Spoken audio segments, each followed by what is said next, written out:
Om Namo Bhagavate Vasudevaya. Om Namo Bhagavate Vasudevaya.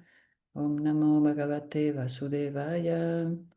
Vanchakalpatarubhyascha kripa sindhubhya evacha patitanam pavanebhyo vaishnavebhyo namo namaha.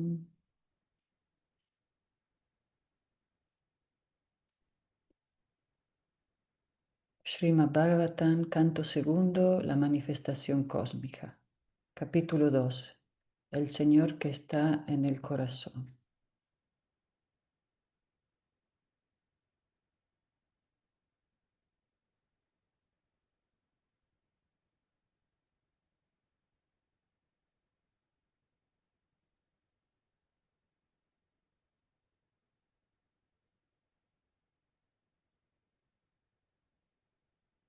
Entonces estuvimos leyendo cómo Sukadeva Goswami describe cómo el devoto puede ocuparse en el proceso yógico de salir de su cuerpo, purificándose de los deseos materiales y entrar en el reino de Dios por un ascenso gradual a través de los planetas celestiales.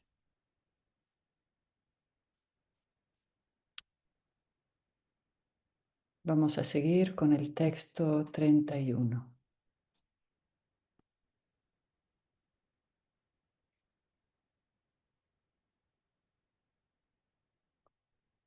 Prabhupada, tu micrófono. ¿Yo? Ahí. Hola, Brenda. Hola, Hare Krishna, buenos días. Hare Krishna. Texto 31. Ujú.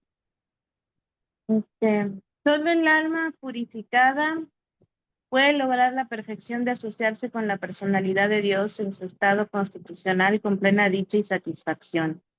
Todo aquel que sea capaz de renovar esa perfección devocional nunca se verá atraído de nuevo por este mundo material y nunca regresará a él. Significado. En este verso debemos notar especialmente la descripción de Gatín Bhagavatim. El hecho de fundirse con los rayos de Parabrahman, la suprema personalidad de Dios, tal como lo desea el impersonalista Brahmavadi, no constituye la perfección Bhagavatim. Los Bhagavatas nunca aceptan el fundirse en los rayos impersonales del Señor, sino que siempre ambicionan tener la compañía personal del Señor Supremo en uno de los planetas espirituales Vaikunta. El cielo espiritual, todo del cielo espiritual, todo el cielo espiritual del cual es total de los cielos materiales, es tan solo una parte insignificante. Está lleno de un número ilimitado, planetas Vaikuntas. El destino del devoto, el Bhagavata, es el de entrar en uno de los planetas Vaikuntas, cada uno de los cuales la personalidad de Dios, en sus ilimitadas expansiones personales, disfruta en compañía de un ilimitado número de devotos puros asociados, las almas condicionadas del mundo material. Al lograr la emancipación por medio del servicio devocional, son promovidas a esos planetas. Pero el número de almas eternamente liberadas es muchísimo mayor que el número de almas condicionadas que hay en el mundo material. Y a las almas eternamente liberadas de los planetas Vaikuntas nunca les interesa visitar este desolador mundo material. Los impersonalistas, quienes ambicionan fundirse en la refulgencia Brahmayoti impersonal del Señor Supremo, pero que no tienen ningún concepto acerca del amoroso servicio devocional que en la manifestación espiritual se le presta a él, en su forma personal, puede decirse que son como ciertas especies de peces, los cuales, si bien nacen en los ríos y riachuelos, emigran al gran océano. Ellos no pueden quedarse en el océano indefinidamente, pues su instinto de complacer los sentidos los lleva de vuelta a los ríos y arroyos a reproducir. De igual modo, cuando el materialista fracasa en sus intentos de disfrutar en el limitado mundo material, puede que busque la liberación impersonal mediante el proceso de fundirse o bien con el océano causal o con la refulgencia Brahmayoti impersonal. Sin embargo, como ni en el océano causal ni la refulgencia Brahmayoti impersonal proporciona ningún sustituto que sea mejor para asociarse y ocupar los sentidos, el impersonalista caerá de nuevo al ilimitado mundo material para enredarse una vez más en la rueda del nacimiento y la muerte, llevado por el inextinguible deseo de ocupar los sentidos, pero cualquier devoto que entre en el reino de Dios mediante el proceso trascendental de ocupar los sentidos en el servicio devocional y que se asocia ahí con almas liberadas, con la personalidad de Dios. Nunca se sentirá atraído por el ilimitado medio ambiente del mundo material. En el Bhagavad Gita 8.15 también se confirma lo mismo. Cuando el Señor dice, los grandes Mahatmas o los Bhakti Yogis, después de obtener mi compañía, nunca regresan a este mundo material que está lleno de sufrimientos y que no es permanente. Luego la máxima perfección de la vida es la de obtener la compañía de Él, nada más. Cuando el Bhakti Yogi está totalmente dedicado al servicio del Señor, no siente atracción por ningún otro proceso de liberación, tal como el jnana o el yoga.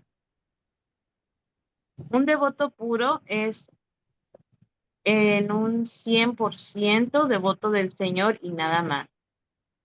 En este verso debemos observar también las dos palabras, Santam y Anandam, que denotan que el servicio devocional del Señor puede de hecho conferirle al devoto dos importantes bendiciones, es decir, la paz y la satisfacción. El impersonalista está deseoso de volverse uno con el Supremo o, en otras palabras, quiere convertirse en el Supremo.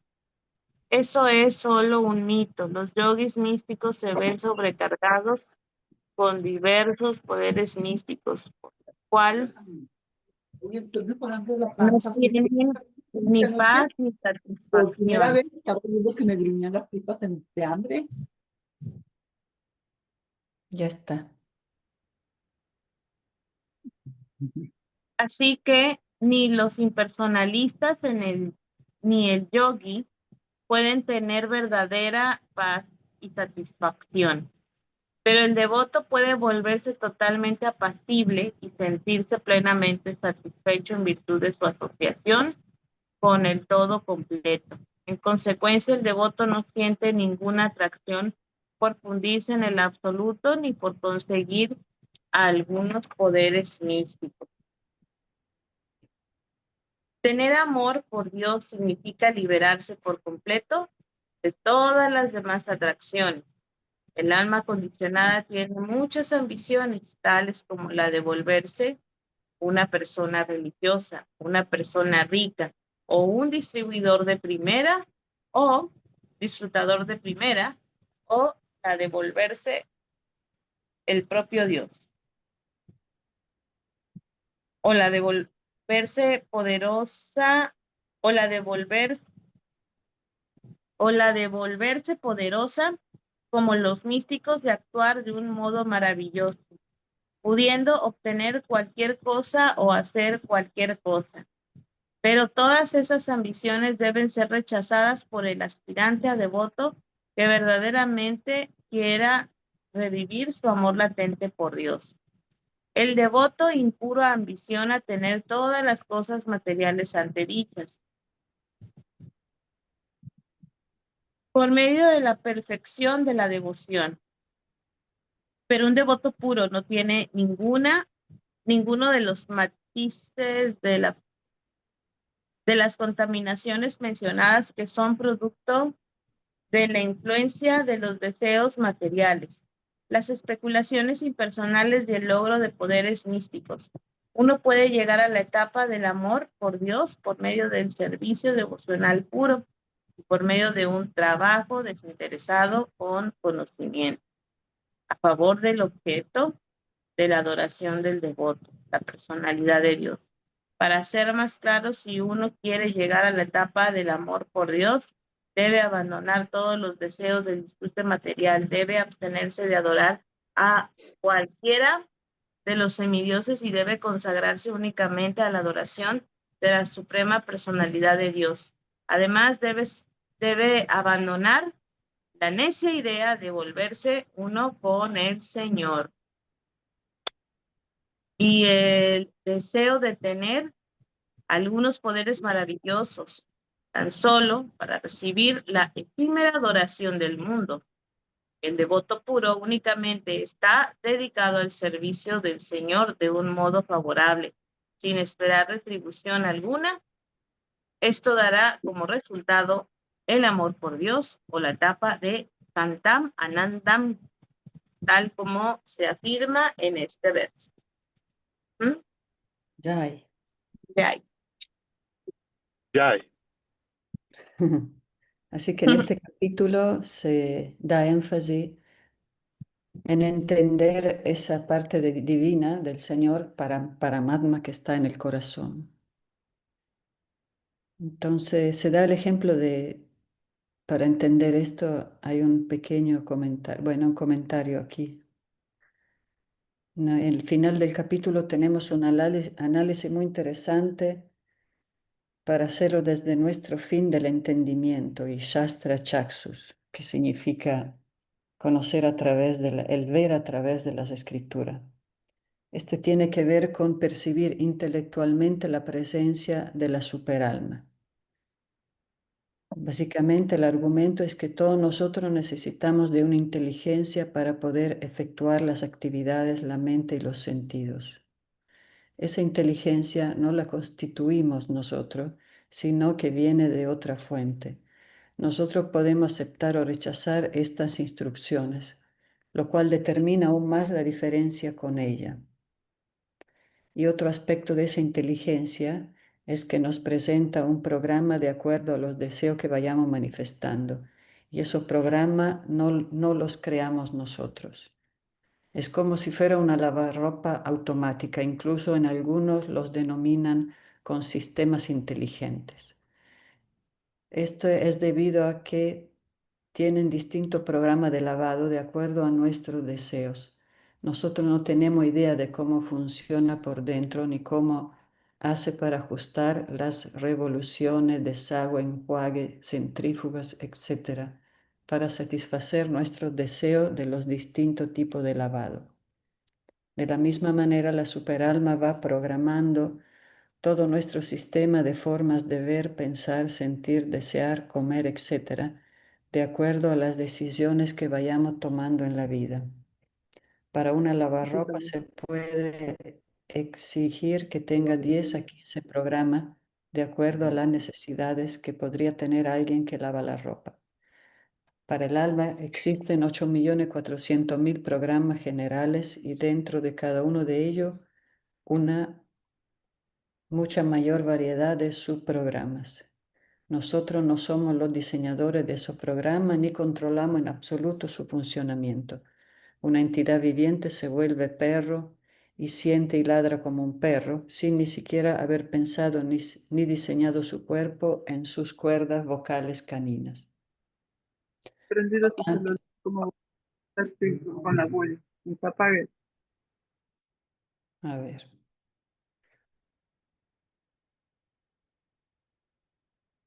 Ahí se me perdió la hoja. Por lo tanto, la conclusión es que debemos aceptar la existencia de un ser que sabe más que nosotros.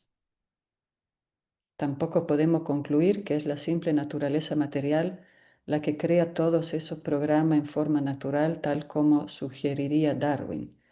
Es como decir que la lavarropa ejecuta las distintas variedades de programa porque los tornillos, tuerca y materiales del mismo se acomodan naturalmente para satisfacer las necesidades del hombre.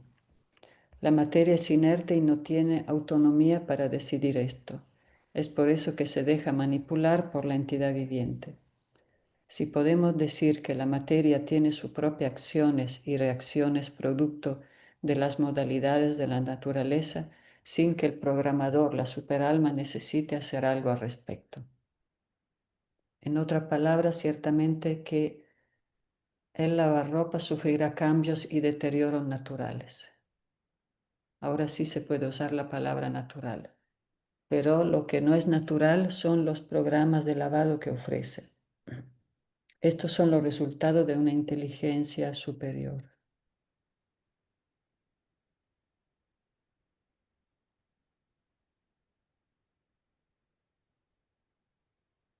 Bueno, un ejemplo para entender la superalma, ¿verdad? Paramatma, el Señor que está dentro del corazón de todas las entidades vivientes y responde a nuestro deseo y nos da diferente programa dependiendo de nuestros deseos. Pero bueno, ahora con Eder vamos a seguir con el texto 32, ¿Y qué capítulo es, madre? el capítulo 2 Canto 2, ¿verdad? del canto 2. ¿Texto qué, perdón? El texto 32. Estamos en los últimos textos, como en conclusión de este capítulo, donde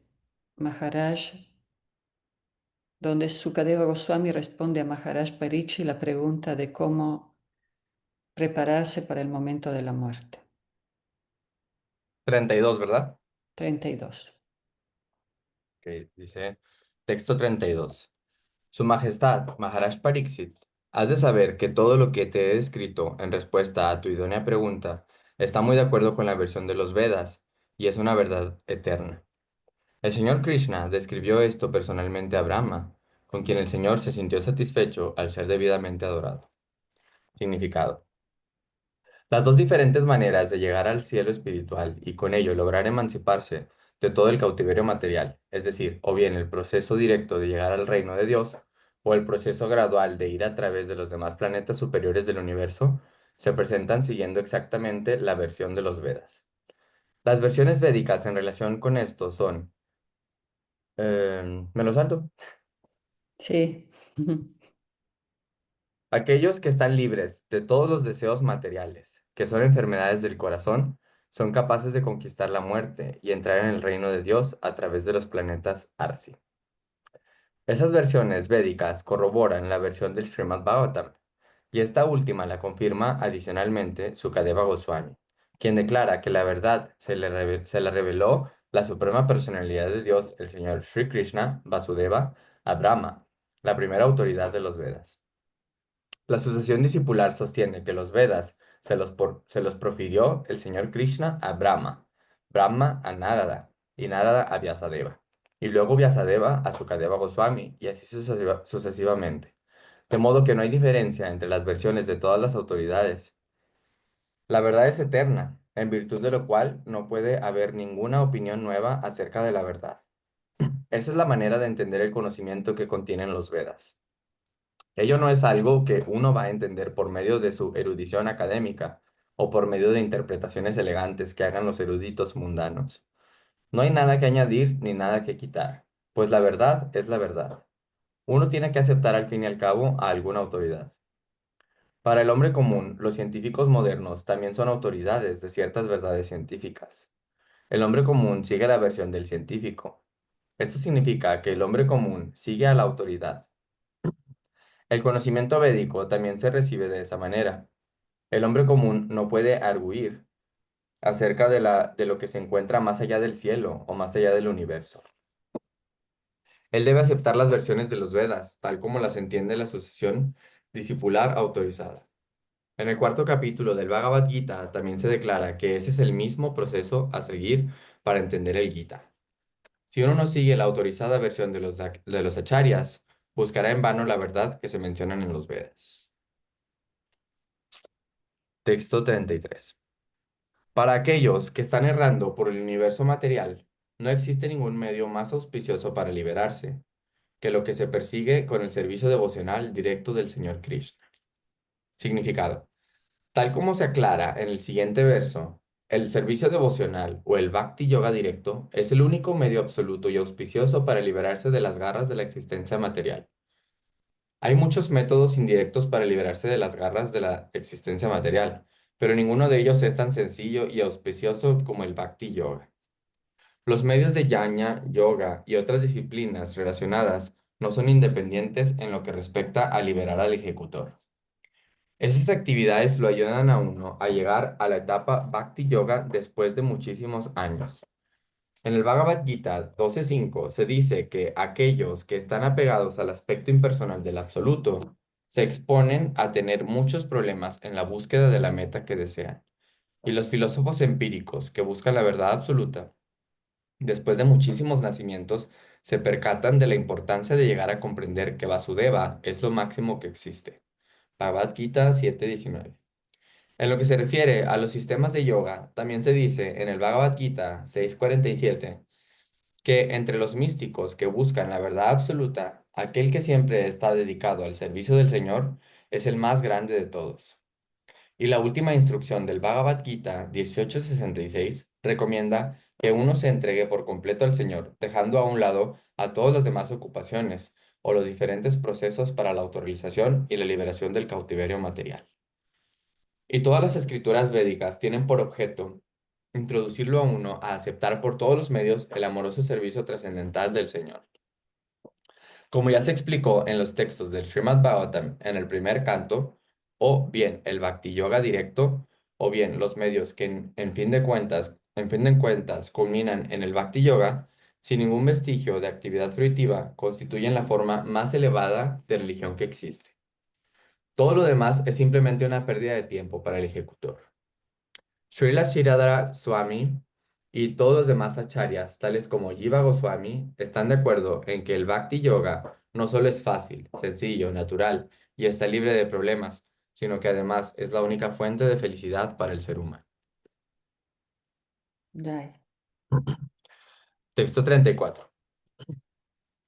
Brahma, la gran personalidad, estudió los Vedas 3 veces con gran atención y concentración de la mente, y después de examinarlos escudriñadoramente, concluyó que el sentir atracción por la suprema personalidad de Dios Shri Krishna es la máxima perfección de la religión. Ya ve. Significado. Sri Sukadeva Goswami se está refiriendo a la máxima autoridad védica, el señor Brahma, quien es la encarnación cualitativa de la divinidad. Los Vedas se le enseñaron a Brahmaji al comienzo de la creación material. Aunque Brahmaji iba a oír las instrucciones védicas directamente de labios de la personalidad de Dios, a fin de satisfacer la curiosidad de todos los futuros estudiantes de los Vedas, Brahmaji, tal como un erudito, estudió los Vedas 3 veces. De la misma manera en que por lo general lo hacen todos los eruditos.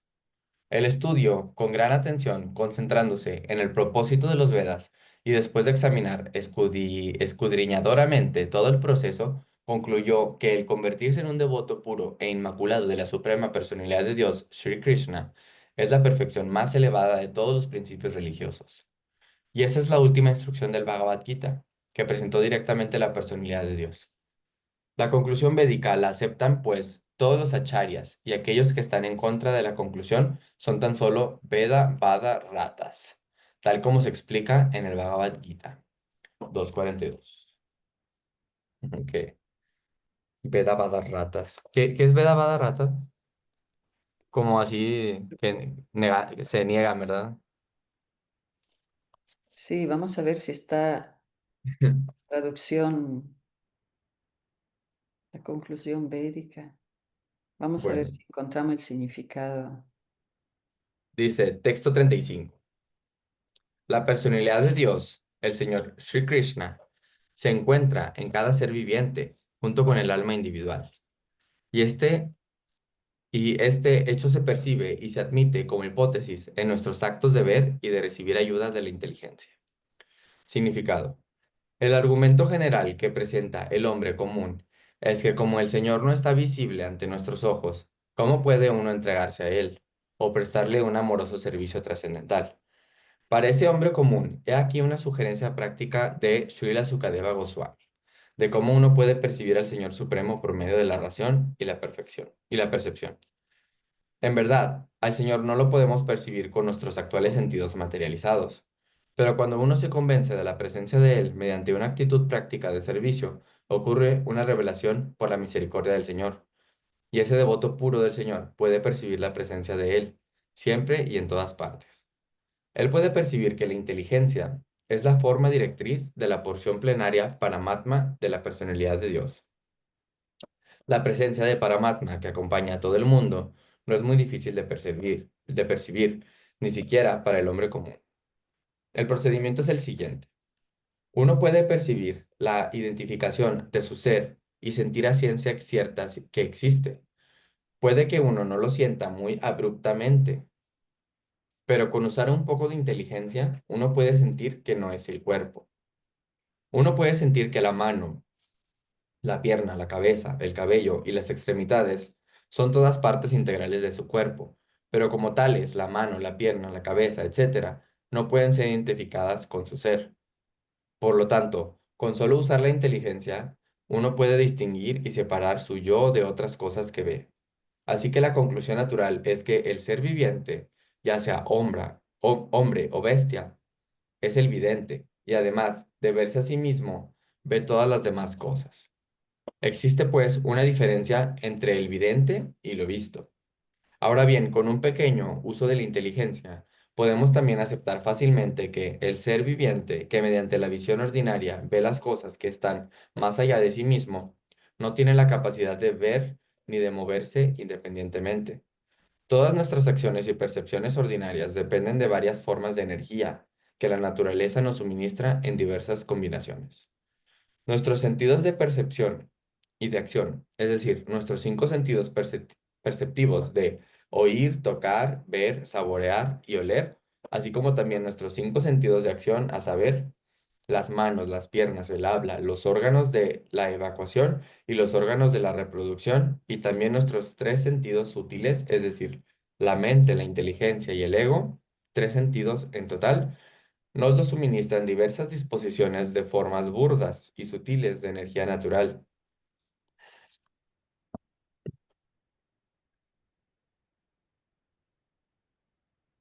Y es igualmente evidente que los objetos de nuestra percepción no son más que productos de las inagotables combinaciones y permutaciones de las formas que adopta la energía natural.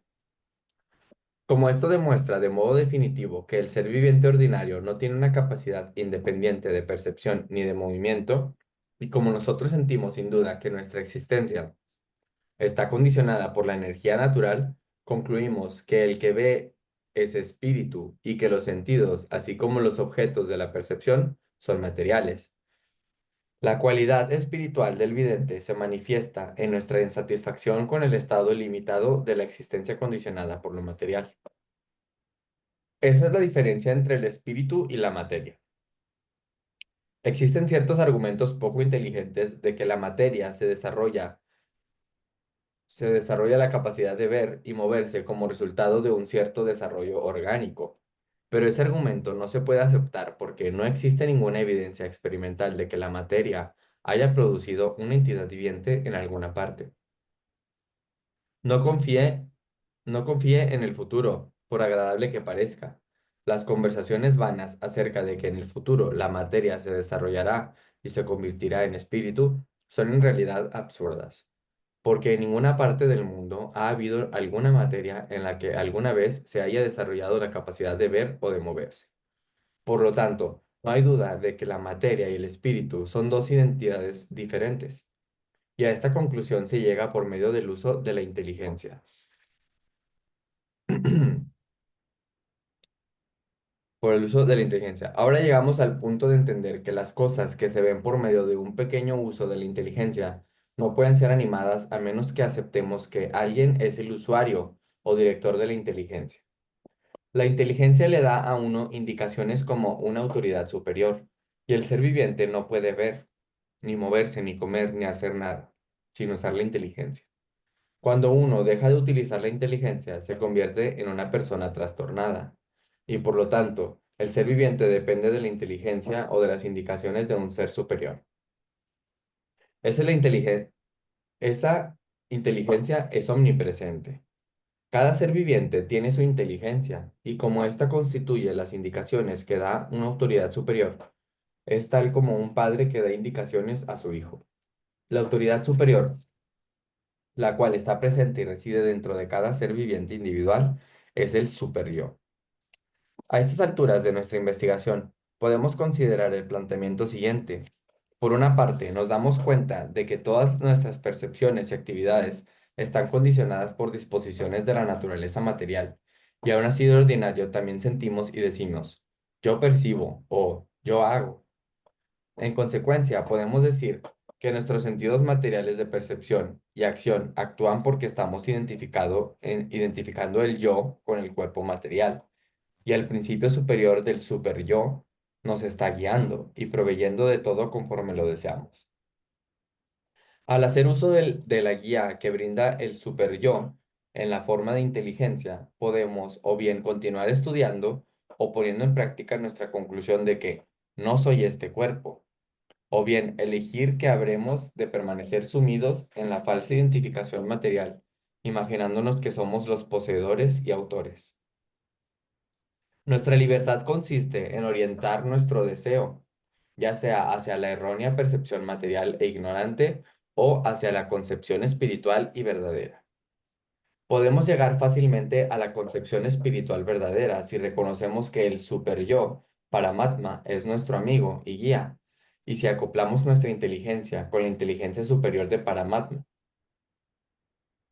El superyo y el yo individual son ambos espíritus, y por lo tanto el superyo y el yo individual son ambos cualitativamente idénticos y distintos de la materia. Pero el superyo y el yo individual no pueden estar en el mismo nivel, porque el superyo da indicaciones o proporciona inteligencia, y el yo individual sigue las indicaciones, y de ese modo las acciones se ejecutan como es debido. El individuo depende por completo de las indicaciones del superyo, porque a cada paso el yo individual sigue las indicaciones del superyo en lo referente a ver, oír, pensar, sentir, desear, etc. En lo que concierne al sentido común, llegamos a la conclusión de que existen tres identidades, es decir, la materia, el espíritu y el superespíritu. Ahora bien, si acudimos al Bhagavad Gita o la inteligencia védica, podemos entender además que todas las tres identidades, es decir, la materia, el espíritu individual y el superespíritu, dependen de la suprema personalidad de Dios. El superespíritu es una representación parcial o una porción plenaria de la suprema personalidad de Dios. El Bhagavad Gita afirma que la suprema personalidad de Dios domina el mundo material únicamente por medio de su representación parcial. Dios es grande y Él no puede ser tan solo un abastecedor de pedidos de los seres individuales. Por lo tanto, el superyo no puede ser una representación plena del Ser Supremo, Purushottama, o la personalidad de Dios absoluta. Que el yo individual llegue a comprender por completo al superyo constituye el comienzo de la autorrealización, y mediante el progreso de dicha autorrealización se es capaz de llegar a comprender por completo a la suprema personalidad de Dios, por medio de la inteligencia, por medio de la ayuda de las escrituras autorizadas y principalmente por la gracia del Señor. El Bhagavad Gita presenta la concepción preliminar acerca de la percepción de Dios Sri Krishna, y el Srimad Bhagavatam es la explicación adicional acerca de la ciencia de Dios. De modo que si nos aferramos a nuestra determinación y oramos por la misericordia del director de la inteligencia, que está sentado en el mismo árbol del cuerpo, tal como un pájaro que está sentado junto a otro, como se explica en los Upanishads, es seguro que el significado de la información revelada que se encuentra en los Vedas se vuelve claro ante nuestra visión y deja de haber dificultades para comprender por completo a la suprema personalidad de Dios Vasudeva. Así pues, el hombre inteligente, después de muchos nacimientos en los que ha hecho esa clase de uso de la inteligencia, se entrega a los pies del loto de Vasudeva, tal como lo confirma el Bhagavad Gita 7:19. Entonces, ahí venía el ejemplo de de la lavadora, ¿no? Con algo de inteligencia artificial. O Ajá. sea, que el alma llegue a entender qué es la superalma, o sea, qué es Paramatma, la forma del Señor que está en el corazón de todas las entidades vivientes. Que se da el ejemplo como de dos pájaros que están en el mismo árbol, pero uno es el que actúa, que somos nosotros, el otro es el testigo, que es el Señor que está Testigo. ahí, ¿verdad? Ujú. O también decían que también hay un ejemplo en una clase que son como dos cisnes. Es lo que se representa, es como se ve en el corazón el alma y la superalma, como un lago con dos cisnes. Uno es el cisne grande, que es Paramatma, y nosotros somos el cisne pequeño, y la perfección es que el pequeño siga al cisne grande. También es una representación muy bonita. Sí. Entonces, tratar de entender eso, de nuestra conexión con el Señor que está en el corazón. Y Ujú. aquí lo que decíamos, Eder, el Veda Vada Rata significa supuestos seguidores de los Vedas. Así se escribe en el Bhagavad Gita, pero acá se escribe con H. Ahí se veía como rata, sin H. Ah, ya. Hombre de escaso conocimientos que se apegan mucho a la florida palabra de los Vedas, que siguen a los Vedas para su disfrute material. Ya. Ok. Muy bien. Texto 36. Por lo tanto, oh rey, es esencial que todo ser humano oiga hablar del Señor Supremo, la personalidad de Dios, y lo glorifique y lo recuerde siempre y en todas partes. Significado. Srila Sukadeva Goswami comienza este verso con la palabra tasmat o por lo tanto, porque en el verso anterior ya ha explicado que no existe ningún otro medio auspicioso para lograr la salvación aparte del sublime proceso del Bhakti Yoga. El proceso del Bhakti Yoga lo practican los devotos con diferentes métodos, tales como el oír, el cantar, el recordar, el servir los pies del loto del Señor, el adorar, el orar, el prestar servicio con amor, el hacerse amigo y ofrecer todo lo que uno posea. Todos los 9 métodos son procesos genuinos, y todos ellos, algunos de ellos, o incluso uno de ellos, puede brindarle al devoto sincero el resultado deseado. Pero de todos los 9 diferentes métodos, el primero, es decir, oír, es la función más importante del proceso del Bhakti Yoga.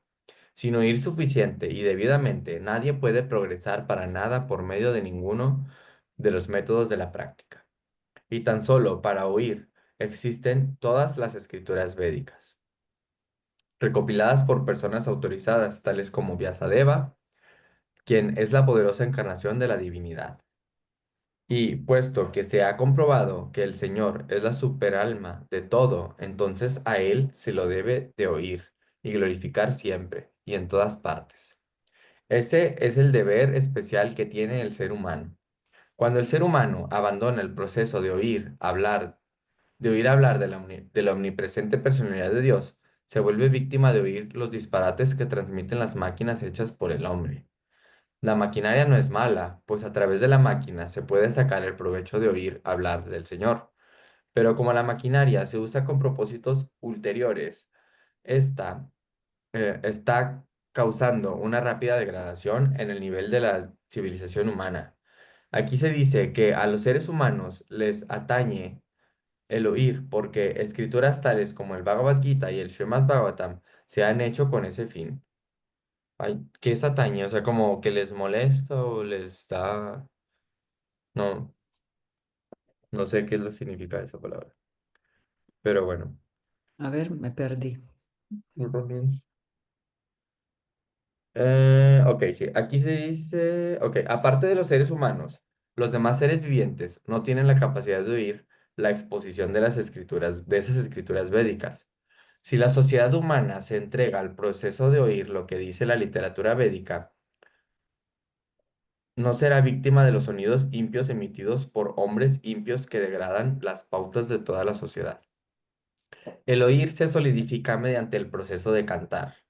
Aquel que ha oído perfectamente a la fuente perfecta queda convencido de todo lo que se refiere a la omnipresente personalidad de Dios, y en virtud de ello siente entusiasmo por glorificar al Señor.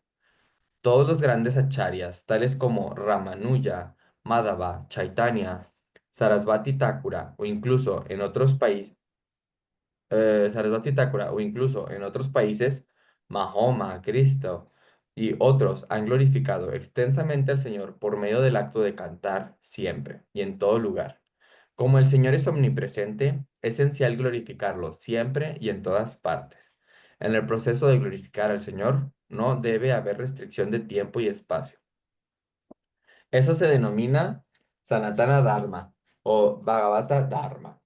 Sanatana significa eterno, siempre y en todas partes. Bhagavata significa relativo a Bhagavan, el Señor.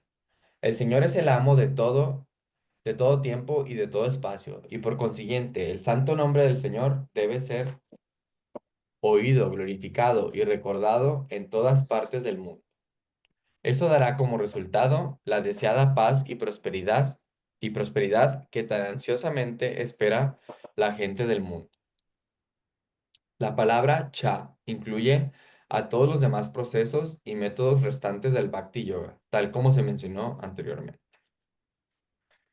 Texto 37. Dice, aquellos que beben a través de la audición y que están totalmente llenos del nectario mensaje del Señor Krishna, el bien amado de los devotos, purifican la meta corrupta de la vida conocida como el disfrute material. Y de ese modo van de vuelta a Dios, a los pies del...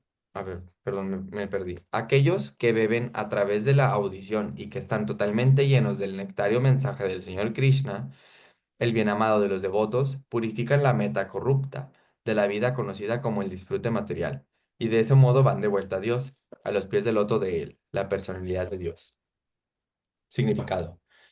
Los sufrimientos de la sociedad humana se deben a una meta corrupta que se tiene en la vida, es decir, el enseñorearse de los recursos materiales.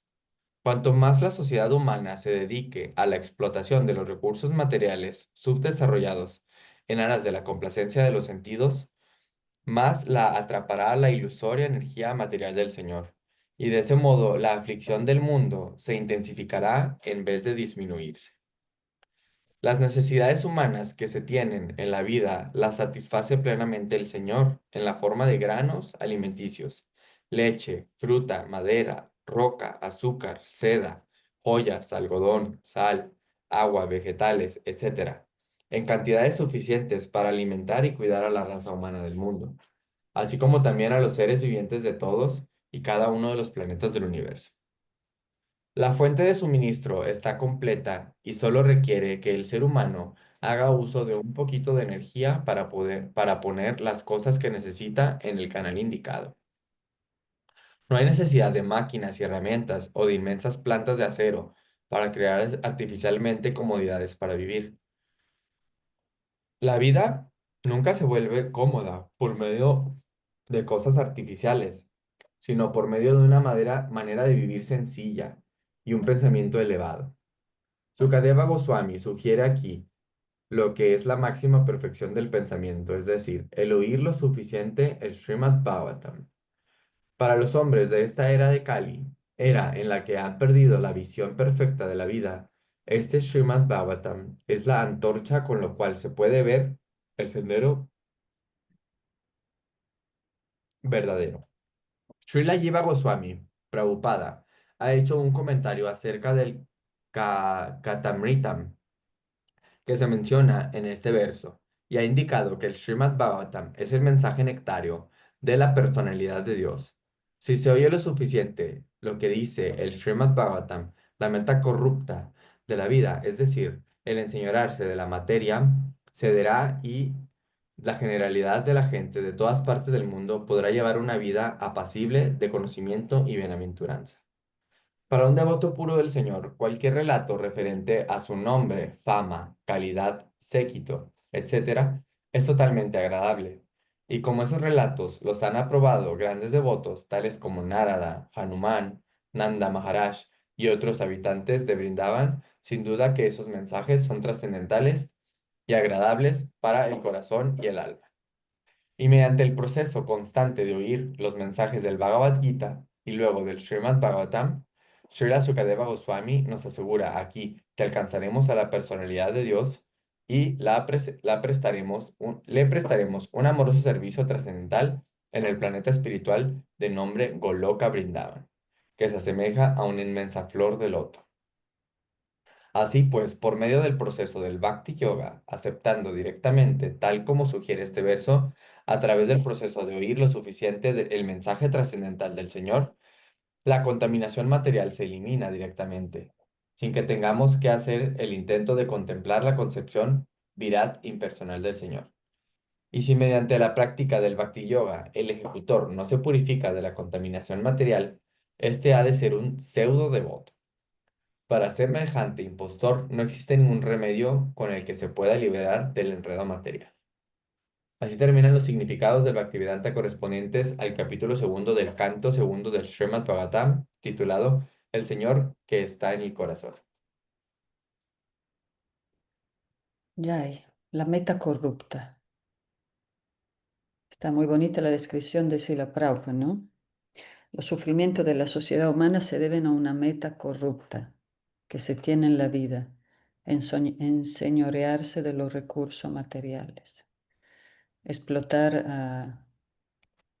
a todos los recursos y a las demás personas, a las demás entidades vivientes. Esa es la meta corrupta, hablando de corrupción. Entonces, Sukadeva Goswami termina el capítulo así como lo hace Krishna en el Bhagavad Gita, diciendo que la meta máxima es el servicio devocional. Aquí un pequeño resumen de las glorias del Bhakti. El medio más auspicioso para liberarse, servicio devocional directo del Señor Krishna. Fundamento de esta declaración. 2. Brahma, la gran personalidad, estudió los Vedas 3 veces con gran atención y concentración de la mente, y después de examinarlo escudriñadoramente concluyó que el sentir atracción por la suprema personalidad de Dios Sri Krishna es la máxima perfección de la religión. 3. La conclusión védica la acepta, pues todos los acharya y aquellos que están en contra de esta conclusión son tan solo Veda-vada ratas, tal como se explica en el Bhagavad Gita, o sea, son gratificadores. 4. Por lo tanto, lo esencial es que todo ser humano oiga hablar del Señor Supremo y lo glorifique y lo recuerde siempre y en toda parte. 5. De todos los 9 diferentes métodos, oír es la función más importante del proceso de Bhakti Yoga. 6. Sin oír suficiente y debidamente, nadie puede progresar para nada por medio de ninguno de los métodos de las prácticas. Y 7. Tan solo por oír existen todas las escrituras védicas recopiladas por personas autorizadas, tales como Vyasadevas. Eso es lo que hacemos aquí, oír el Srimad Bhagavatam por Srila Sukadeva Goswami, que fue escuchado por Maharaj Parikshit y todos los demás sabios.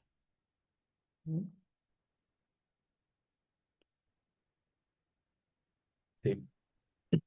O sea, sin oír no podemos avanzar. No podemos, es lo principal, oír. ¿Comentarios? ¿Quieren que empecemos el siguiente capítulo o lo dejamos para el martes? Empiece. Sí, Sí, vamos a raro. empezar. No, Empieza. como quieras. Sí, empecemos. Tenemos Dale, vamos a todavía. empezar. Tenemos 10 minutos. Ya Sí. hay. Muy bien. Capítulo 3. El servicio devocional puro, la transformación del corazón. Texto 1. Sri Sukadeva Goswami dijo, Maharaj Pariksit, conforme me has preguntado acerca del deber del hombre inteligente que se halla en el umbral de la muerte, así te he respondido. Significado. En la sociedad humana de todas partes del mundo hay millones y billones de hombres y mujeres, y prácticamente todos ellos son poco inteligentes, porque tienen un poco conocimiento acerca del alma espiritual. Casi todos ellos tienen una percepción errónea de la vida, pues se identifican con el cuerpo material, burdo, y con el cuerpo material sutil, cosa que de hecho no son. Puede que ellos estén situados en diferentes posiciones altas y bajas a los ojos de la sociedad humana, pero uno debe saber con toda certeza que a menos que uno indague acerca de su propio yo, más allá del cuerpo y de la mente, todas las actividades que realice en la vida humana son fracasos totales. Por consiguiente, de miles y miles de hombres, puede que uno se indague acerca de su yo espiritual y por eso consulte las escrituras reveladas, tales como los Vedanta Sutras, el Bhagavad Gita y el Srimad Bhagavatam. Pero a pesar de leer y oír lo que dicen esas escrituras, a menos que uno esté en contacto con un maestro espiritual iluminado, no puede llegar a entender por completo la verdadera naturaleza del ser, etcétera. Y de entre miles y cientos de hombres, puede que uno sepa lo que el Señor Sri Krishna es en verdad. En el Chaitanya Charitamrita se dice que el Señor Sri Krishna, movido por su misericordia sin causa, preparó las escrituras védicas en la encarnación de Vyasadeva, para que fueran leídas por la clase de los hombres inteligentes que integran la sociedad humana, la cual ha olvidado casi en su totalidad la relación genuina que se tiene con Krishna. Incluso esa clase de hombres inteligentes pueden olvidar la relación que tienen con el Señor. Todo el proceso del Bhakti Yoga es, por ende, un restablecimiento de la de la perdida relación. Ese restablecimiento es posible en la forma de vida humana, que se obtiene únicamente entre los ciclos evolutivos de 8.400.000 especies de vida. La clase de seres humanos inteligentes debe tomar muy en serio esta oportunidad. No todos los seres humanos son inteligentes, así que la importancia de la vida humana no siempre se entiende. Por lo tanto, aquí se usa particularmente la palabra manisinam, que significa sensato. Una persona manisinam, como Maharaj Pariksit, debe entonces entregarse a los pies del loto del Señor Sri Krishna y dedicarse por entero al servicio devocional, oyendo, cantando, etcétera, acerca del santo nombre y los santos pasatiempos del Señor, todos los cuales son Hari Katamrita. Esta actividad se recomienda especialmente cuando uno se está preparando para morir. Wow, aquí dice, está bien largo. Dice textos 2 al 7. Sí. Dice, aquel que desee absorberse en la refulgencia Brahmayoti impersonal debe adorar al amo de los Vedas, el señor Brahma, o Braspati, el erudito sacerdote. Aquel que desee tener una vida sexual poderosa debe adorar al rey del cielo, Indra.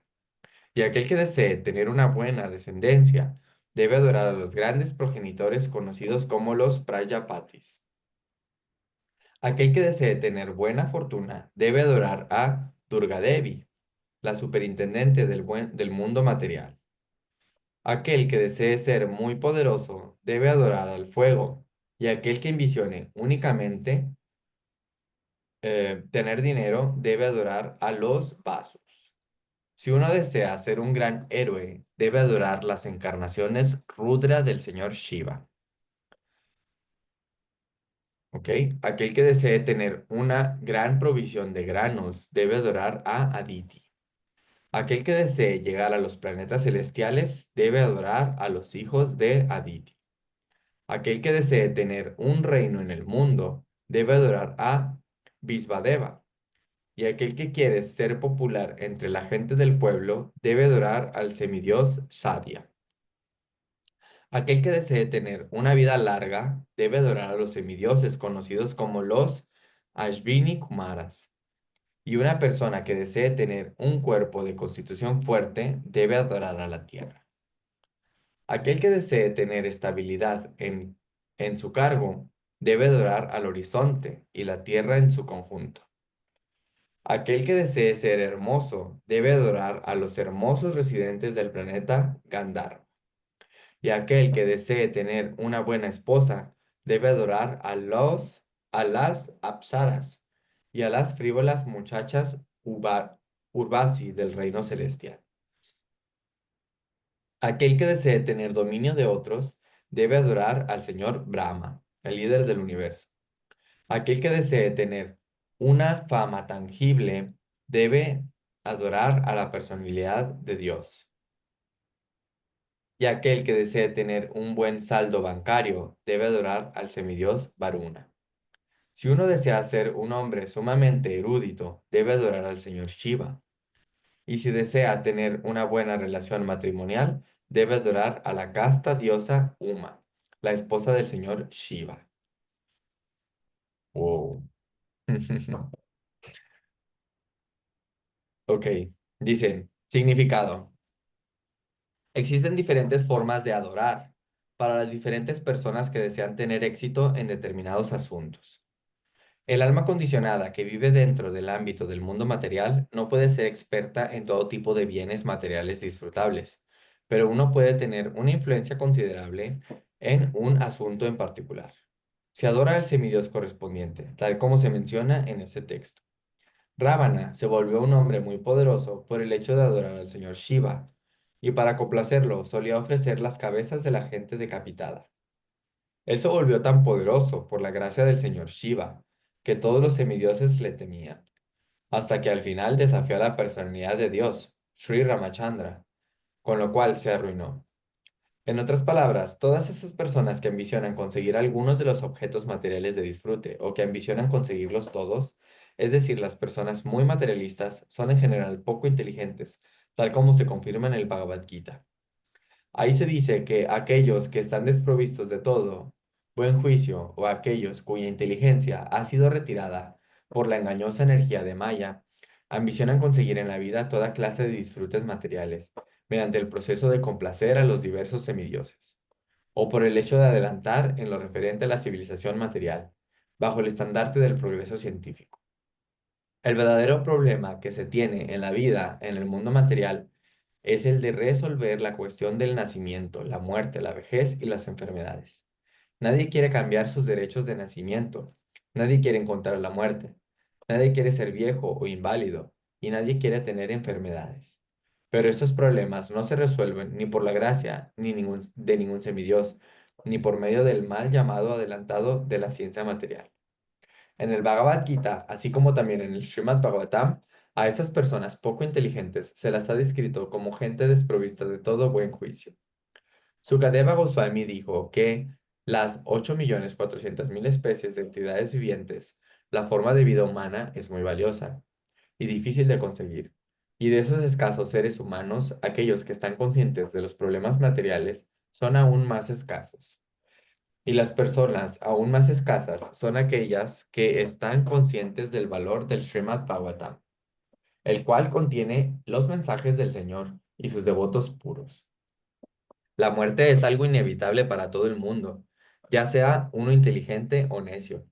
Pero el Goswami se ha referido a Parikshit Maharaj como el Manishi, o el hombre con una mente sumamente desarrollada, debido a que a la hora de la muerte dejó todo el disfrute material y se entregó por completo a los pies del loto del Señor mediante el proceso de oír los mensajes de Él de labios de la persona indicada, Sukadeva Goswami. Pero las ambiciones de disfrute material que tienen las personas que se esfuerzan por conseguirlo se condenan. Esas ambiciones son algo así como la embriaguez de la sociedad humana degradada.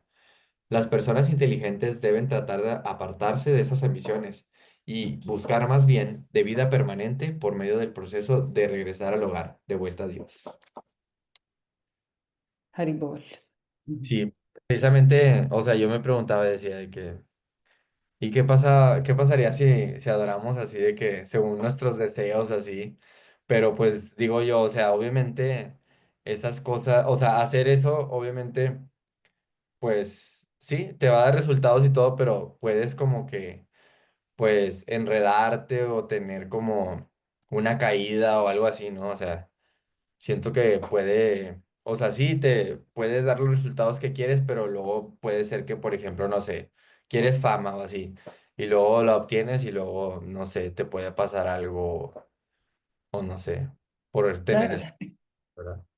sí, es como ponte la magia negra, que adoras a espíritus, a ciertos semidioses, para conseguir a la fuerza algo para complacer tu deseo, pero todo eso trae reacción, porque todo a nivel material trae reacciones materiales de toda manera. Por eso el señor Shiva, que es una manifestación de Dios en el mundo material, así como Durga, su consorte, te pueden otorgar varias cosas, pero eso no significa que es libre de reacción.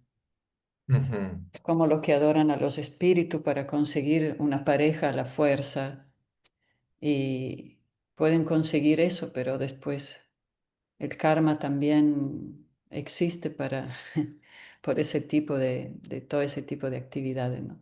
Como que te vas moviendo en la plataforma oscura. ujú, Y de todas maneras, y así mismo, muchos esfuerzos para ir a los planetas celestiales a disfrutar un tiempo. Por eso hay planetas celestiales donde hay devotos que quieren disfrutar y hay planetas infernales también o inferiores, muy opulentos, donde también hay mucho disfrute, pero sin respetar al Señor Supremo, ¿no? Entonces todo, pero todo eso está en el mundo material. Usted está sujeto a que es temporal, a que es material, que de toda manera va a morir, va a caer. Y uno arrastra cada vez más, ¿cómo se llama? Reacciones por más apego, porque cada vez que vives más en la materia te apegas más y más a esa plataforma, ¿no? Te enredas más. sí. Si es como una Pues persona el que... tema, Ujú. perdón, No, no, está el bien. tema aquí es de que si ya vas a ser devoto, pues sé un buen devoto, ¿no? O sea, si ya vas a hacer el pecado, pues hazlo bien. O sea, porque como quiera tienes que pagarle penitencia. Bueno, pues es lo que nos explica mucho de los Vedas, ¿no? Que muchos materialistas ya son muy devotos de Brahma, de Shiva, y al final, pues, esa devoción tenía que ir a otro destino, ¿no? Sí, Para obtener lo que querían. mira que el ejemplo de Rábana, por ejemplo. El Ujú, muy devoto de Shiva le ofrecía cabezas, tenía toda la opulencia, un montón de esposas, pero no estaba feliz, quería Sita, ¿no? Porque de todas maneras todo, tanta cosa tampoco te da la felicidad. La ujú, felicidad solo viene del bhakti, la felicidad verdadera. sí, Es como esas personas que no le alcanza una esposa, entonces tienen a otra esposa, otra familia. Es bastante común ahí en Sudamérica que tienen otra familia, otro de esto y cada vez están más enredados y más estresados y más endeudados y no sé. O sea, por un lado es Sí, una así aparente, es. ¿verdad? Se ríe Shrira. Es Bueno, una, en Italia también tienen fama. sí, ¿verdad? Sí, yo creo que Es la condición humana. es cierto, aquí no se ve tanto, ahí es más común, creo, pero quién sabe, tal vez igual sí. O aquí es más camuflaje por el Vaticano, quién sabe. Exacto, exacto. Ahí en México es más, ya sí, pero es algo que arrastra mucho estrés y mucha energía material, mucho agobio. ¿Mm? ujú. Bueno, ¿nos puedes traer una figurita de Varuna? Porque ahí se explicaba que si querías tener tu cuenta A ver, llena de, de dinero, sé devoto de Varuna. bueno, No tendrá Draupadi una figurita. Varuna, hay que buscarla ahí. Sí, ¿verdad? Como en todas las religiones, ¿no? Hay un montón de figuritas dependiendo. O San Judas ahí con el monedero y todo. O al Sí, que ¿verdad? voltea. Como que también es algo muy común de, pues, condición de la humanidad, de que, pues, a fuerza tenemos que tener como diversos semidioses, ¿no? O santos para, un propósito en específico. Ujú. Sí, por lo menos está esa conciencia de que no podemos solo y uno se refugia en algo superior. Pero sí, en la religión católica aquí hay todo, que para la vista Santa Lucía, que para esto, pero acá hay, ¿verdad? Y así semidioses, ¿cuántos semidioses hay? 300.000, no sé, yo los números no los registro, pero hay muchísimo. Siempre me daba risa la película de la momia, cuando salía el sirviente chupamedia que andaba por ahí y aparecía la momia y del susto sacaba todo a la cruz, sacaba todos los dioses de todas las religiones, a ver cuál le funcionaba. Este no y el otro no. Y se volvía sirviente de la momia para no quedar, para no venir pues matado, ¿no? Premi, ¿ibas a comentar algo?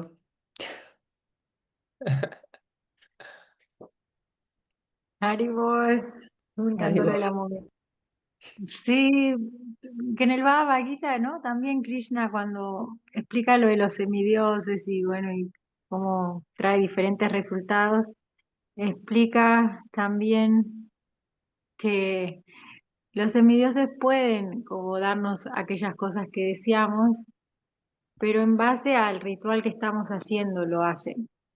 Pero Krishna, en cambio, nos va a dar lo que necesitamos en base a ver si nos conviene o no para nuestro avance. Entonces, como que Krishna está pensando en nosotros desde otro lado, como más como un padre amoroso que necesitamos para avanzar, para acercarnos a él, y en base a eso él va a hacer que algunas cosas sucedan, otras y otras no. En cambio, los semidioses es, ok, hiciste esto, hiciste lo otro, ok, tengo que darte esto porque hiciste. Eso es lo que yo entiendo, algo así. Qué bueno, tenemos ahí donde refugiarnos, la persona suprema, Krishna, el más amoroso, el bien queriente y bueno, nuestro amigo eterno, Padre Supremo, todo está ahí. Nada, a veces sí nos falta esa fe y también buscamos otras cosas, pero leer el Bhagavatam nos llena de fe y estar en buena asociación de buenos devotos para poder seguir avanzando. Gracias, Premi. Sí, es como que quieres a toda costa la pareja tóxica y sabes que vas a sufrir como nada, pero Krishna te salva, por ahí te ayuda, porque sabe que te va a ir muy mal, entonces como eres su devoto, igual te salva, hace los arreglos. Y aunque tú no lo entiendas, pero él te está salvando, algo así. Sí, algo así, ¿verdad? Pues al final nada pasa sin la sanción de Krishna, ¿verdad? Entonces, Sí, pues también considerando esto, pues va a ir poniendo esas bueno, también como comenta Mahatma, necesitamos a veces esas dificultades, ¿no? Para poder ir progresando. claro, y si Krishna ve que tú te quieres dar en la pared con todo, también te deja, ¿no? Date nomás hasta que te canses. Toin. Sí. Been there, done that. Sí, también hay como que diferentes aspectos, ¿no? Va, así lo veo. Una cosa están como nuestras anartas, nuestros defectos, que estamos trabajándolos y que llevan un tiempo. Y por otro lado hay otras decisiones que no tienen relación con eso. Yo lo veía más por ese lado. Las anartas lleva bastante tiempo como uno trabajarlas completamente y por más de que a veces sí, a uno le digan cómo va y que uno mismo lo vea, a veces no es tan fácil sacarlo porque está ahí y andás a ver desde cuántas vidas, pero otras decisiones sí siento que ahí es más fácil como actuar o que Krishna nos está ayudando más y más aún.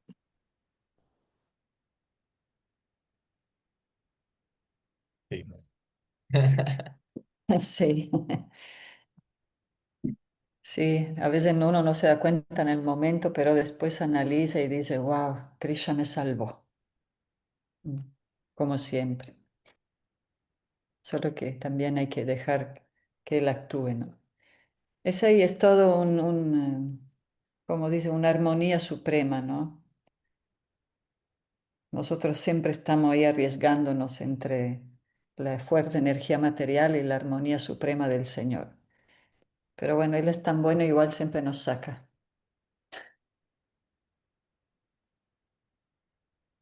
Ya, hay que adorar a Krishna. Sí, hay que adorar a Sí, Krishna. hay que hacer las cosas bien desde un inicio. Sobre todo porque a veces andamos haciendo las cosas a ciegas, ¿no? O sea, tomamos muchas decisiones y ni sabemos qué. Pero aquí, pues, a veces el Bhagavad Gita o los Vedas nos dicen, pues bueno, si vas a tomar la mejor decisión, pues aquí está la información. Sí, si no se vuelve el camino un cúmulo de malas decisiones y terminamos ahí todos engatusados. Tal cual. Sí. Ay, Muchas justo, gracias, hermana, Vivian. te voy a pasar una clase de Kesha Baswami que habla, que justo estaba escuchando estos días, que habla acerca de 4 formas para tomar buenas decisiones. Está buenísima esa clase, es en Chaupati. Ahí te la voy a pasar y vos después se las compartís a los que quieran. Muy, muy reveladora. Sí, o ponla acá en el grupo del Srimad Bhagavatam. Sí. No sé cómo hacer esas cosas, pero a ver, voy a intentar. Ah, ¿en No, el grupo pero qué? ¿De WhatsApp? Sí, en el grupo de WhatsApp. Ah, En el WhatsApp nomás. perfecto, dale, ahí la mando. Son muy buenas estas charlas de Kesha Swami, sí. Mm. Muy bien, vamos a